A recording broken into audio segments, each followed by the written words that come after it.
welcome back to Evil's Comics. This guy right here is Evil Mike, or Mike if you prefer, and I got a review for you today.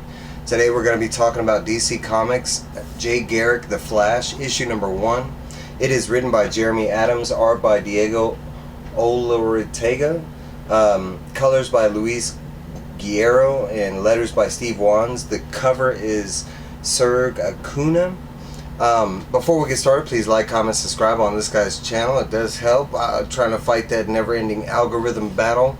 I'm also trying to hit 666, and I think I'm like 6 away. You know, maybe, I don't know, last time I checked.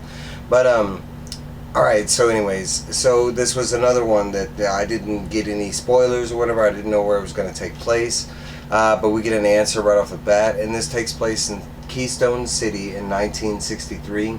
And it's actually the moment when the Boom, Judy Garrick, Jay Garrick's daughter, vanished back, you know, self-explained or explained during Stargirl and the Lost Children.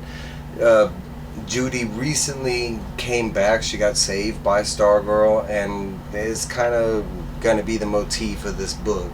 So if you're not caught up with Stargirl and the Lost Children, I highly suggest, you know, going and get caught up. I did review most of those. But basically, you know, we got a situation where a bad guy has kidnapped, you know, Joan Garrick, Jay Garrick's wife. Both father and daughter go in. Boom doesn't really wait. She goes in. They see a bunch of explosives on a dam.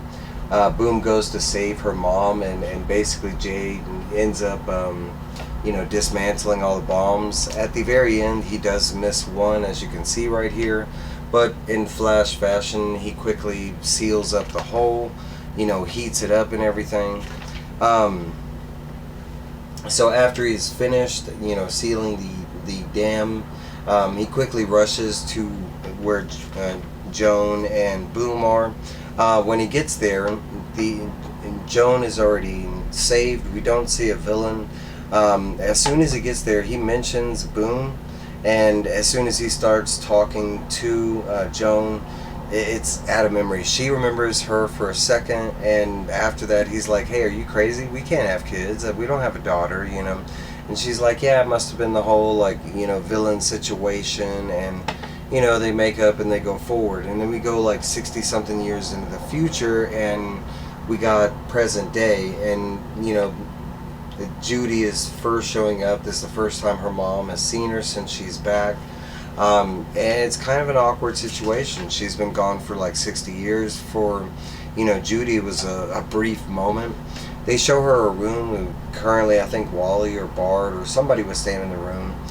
Quickly, she finds out that they aren't the only speedsters, that there is a ton of speedsters. There's even a couple missing out of the photo that they have here, because one of my favorites is missing.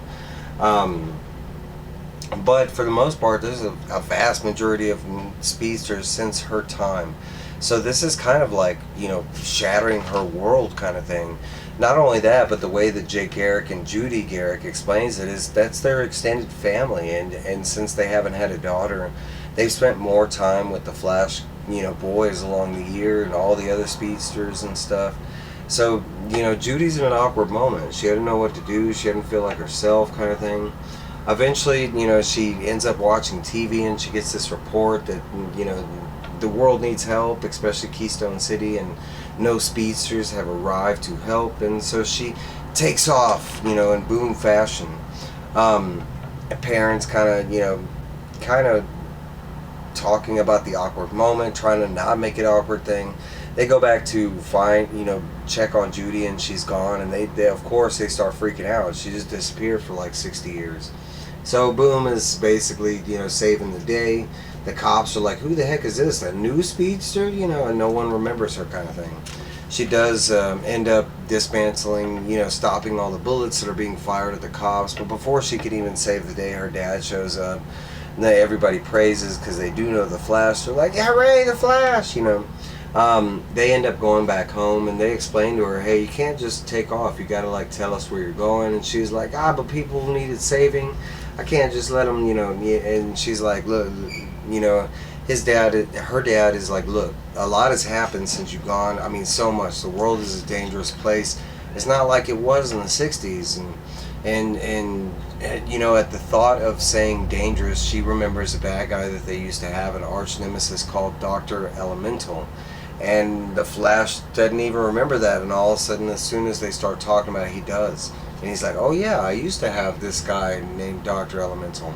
So we go back, and he was the cause of, Judy's mom getting kidnapped, and so we go back to that moment. Basically Boom had rushed in. She like smashes into Dr. Elemental so hard it knocks his mask off, kind of thing. He freaks out and stuff right here, as you can see him. They keep his face shrouded in mystery, but as soon as she sees his face, she's like, oh my god, I remember you. And he's like, oh, this isn't gonna be the last time you see me, you'll see me again, kind of thing. She ends up going to save her mom from this like doomsday device that he just set off, and she is able to save her mom. As she's saving her mom, that's when she ends up disappearing, and that's where, she ended up being kidnapped by the childminder and stuff like that. At the very end, we get that scene where, Jay rushes into Jones, and they neither one are remembered, and, Judy, and we get this guy over here, and he's like, he's like, she's gone, the Boom is gone, the only one who was able to stop me, and now I have the second chance, or something like that. Like, I guess Flash doesn't, Jay Garrick doesn't need anything. But basically, that's the end of the issue, with him stating that now he's going to have all this time because, the Boom is gone. I don't know how he knows that she's going to, he doesn't know, he's just assuming. Or because we already know the story, but it does say at the very end of it, says the Terror of Robert. I don't know if that rings any bell to, old school Jay Garrick fans. I don't know. But for a first issue, it was fantastic. I loved it. The art specifically was out of this world. It made the issue a whole nother issue. But the fact that we got to relive the moment when Judy disappeared, the whole how it happened with, Jay, and they just forgot about her, is tripped out, and now they're going to have to like go forward with her 60 years, present day kind of thing. They're going to have to figure out how, being her mom and dad and still lines up. I don't know, but it was a great issue. I'm loving all this golden age stuff that they're giving us. But guys, that is my review. I can't high praise this book enough. Let me know down below, especially if you're an old Jay Garrick fan, what'd you think of this? Did it line up with that version of Jay Garrick? I mean, I don't see how they could really get the Flash wrong. But let me know down below. Alright guys, that's all I got for you. I will let y'all go. Yeah.